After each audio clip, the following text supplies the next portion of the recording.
Chief Mrs. Audu Ogbeh, your son, Barrister Atiku Ogbeh, now distinguished members of the Audu Ogbeh family, His Excellency, the Governor of the Benue State is on hand, as well as the man who chairs this occasion.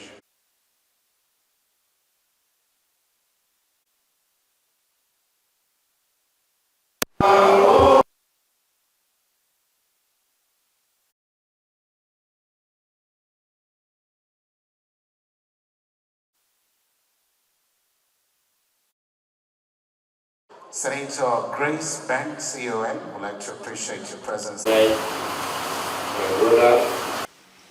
Access to Justice Committee, which is being, you will notice that when you talk of access to justice,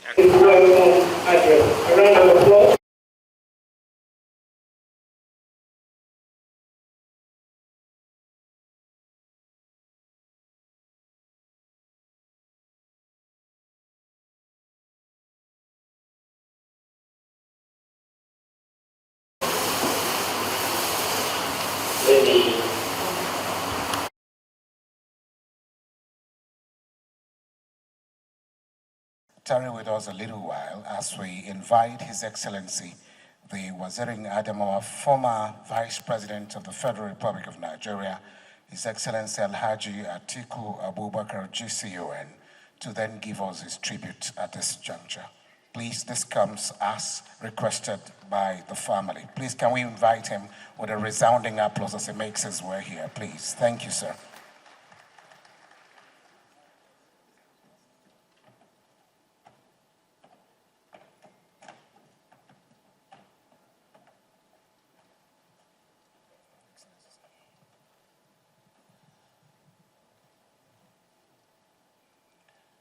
The family of late Chief Audu Ogbeh,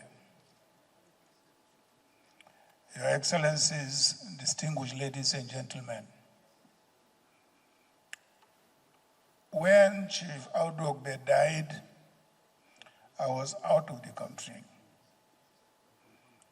but I had the feeling of a personal loss. This is because of our relationship in government, his contributions to the party and the government, and how we worked extremely closely. He was a very remarkable gentleman and patriot, no doubt about that. But then there is one thing I like in my life, and that is working with people who are extremely brilliant and intelligent. And Audu Ogbeh was one of them. No wonder he was a product of the King's College. Because I know the process of getting admission into King's College. Today, we mourn his passing away. But we should be guided by what he lived for. He lived for the common man. He lived for integrity because I have worked with him. He lived for honesty. And a very, very principled gentleman. The family of Audu Ogbeh is not just your loss. It's our loss, the loss of Nigeria. No doubt about that. I am therefore here present together with my wife to console with you and pay tribute to this loss. and the loss of Nigeria. May his soul rest in peace. Thank you.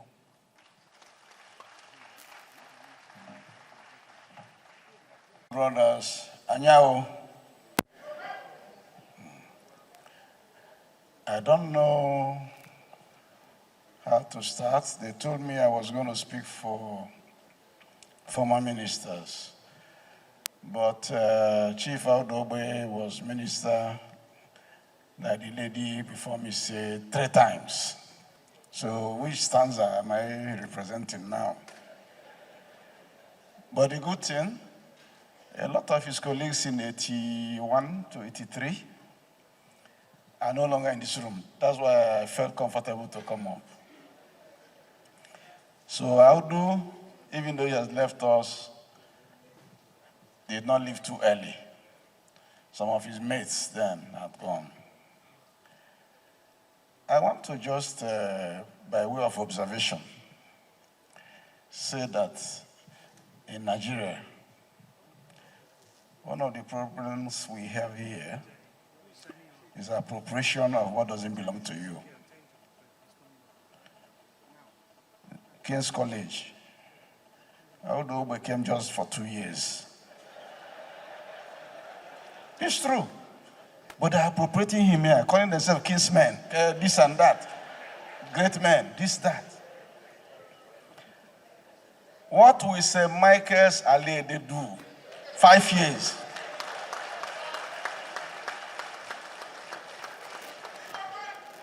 Because they are bush school, oh, you see them? The rich richer, the poor poorer. Why don't you allow Michael Alede to take this man, this golden fish from their own?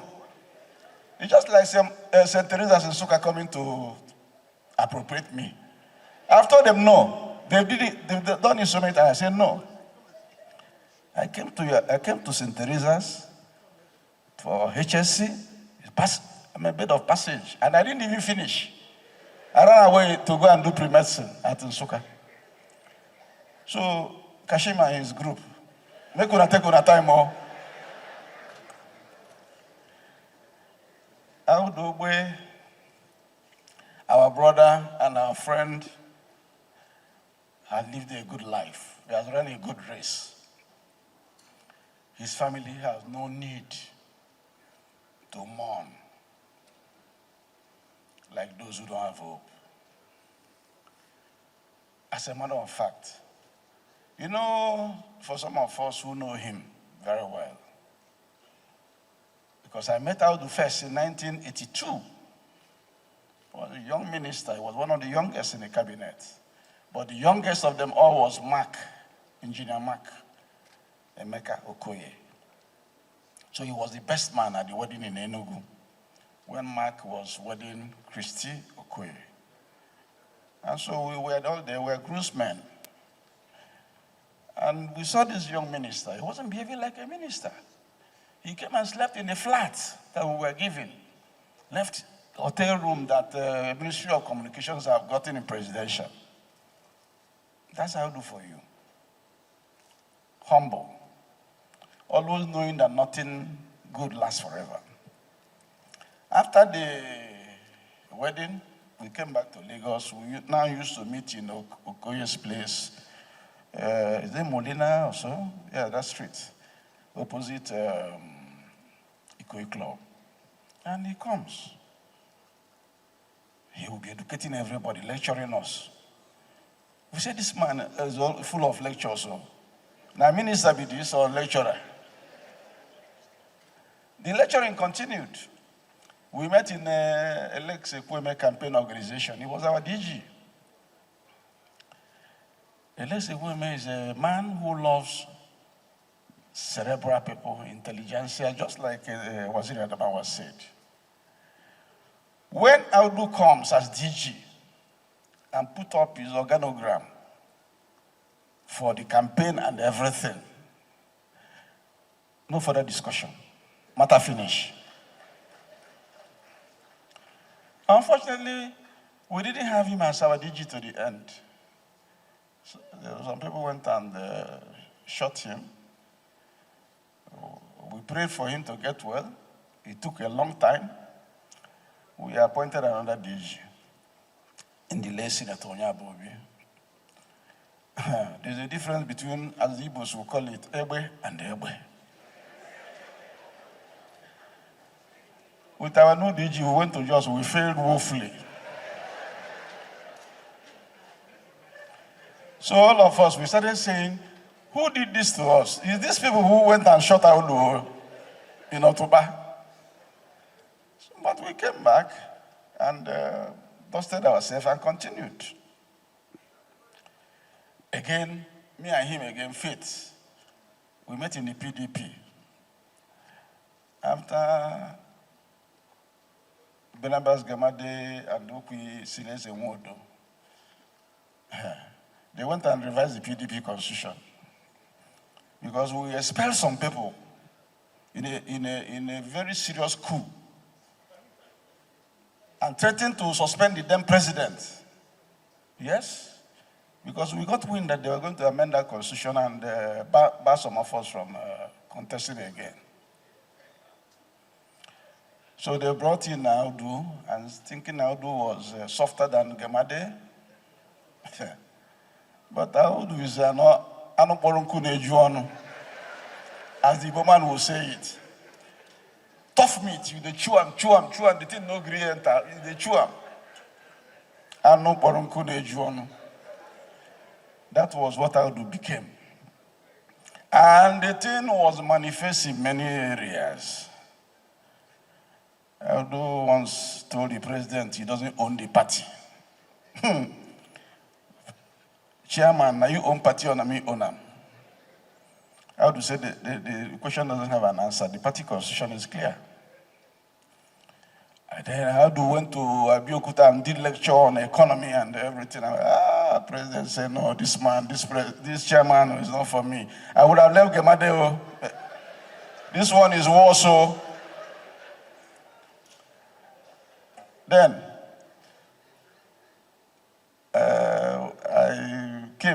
I was member of NEC. Some people didn't want to do a convention. In fact, some of the governors who didn't want to do convention, they are here. I see Donaduko. I see Obongata, he wasn't for them, but he was neutral. Lucky Benedion was there. They moved motion that president is already the candidate here. That NEC has said. Some of us were floor members, but we can cause trouble. I brought out my constitution. I went to the powers of the National Convention, section 14G. I raised my hand. They said, no, put down your hand. Put down your hand. The governors have said, the president has said, I said, no. We have equal status here once we're in this hall. I would say, yes, you are correct. Ngige. I read out the area of the constitution. I said, NEC, you don't have powers to produce presidential candidate in this meeting. It's National Convention. Governor, we don't have power to give you automatic ticket here. State Congress. It's in this document. Audu said, can I have the document? I gave Audu. Audu said, this matter is closed. They said, no, everybody, including President, everybody, Tony Anini said, no, you can't close this meeting. Audu closed the meeting. That's how a chairman should behave.